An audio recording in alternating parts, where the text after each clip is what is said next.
Друзья, добрый день! Сегодня у нас будет сушка горенья, вот такая вот хитрая. И у нас проблема в том, что она скрежечет,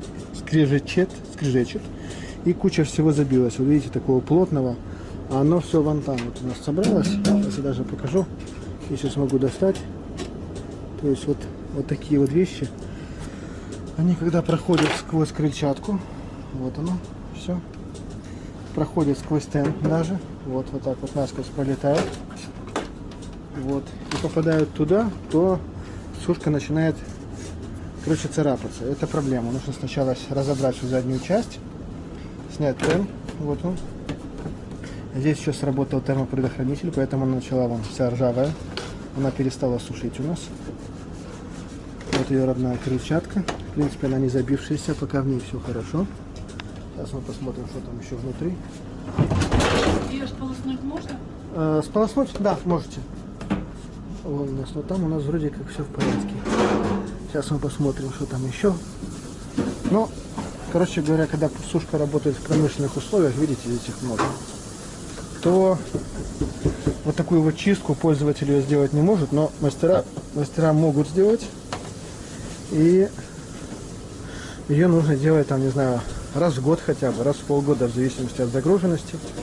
И вот эту часть нужно разбирать и чистить. Так, все, в общем-то, наверное, показать вам больше нечего.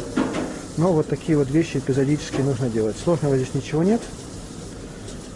Разбираются вот эти все шурупы. Потом снимаются вот 4 маленьких шурупчика. Вот таких вот. Вот они. Выкручивается, снимается тен. И пинцетом аккуратно с той стороны вот эту вот всю муть мы вытаскиваем.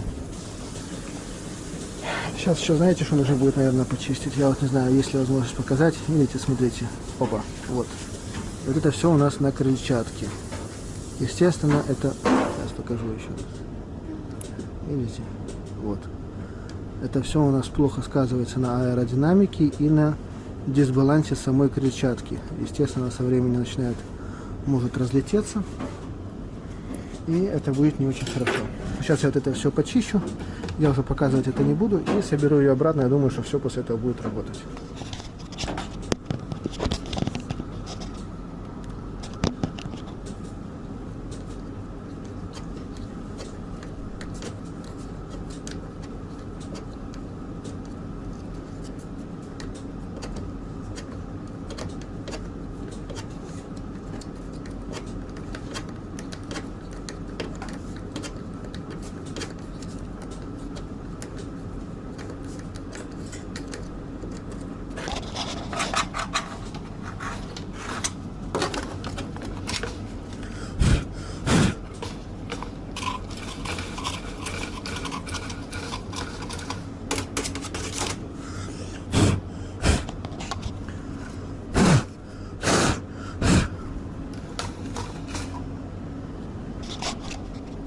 Спасибо большое, что смотрели. Ставьте лайк.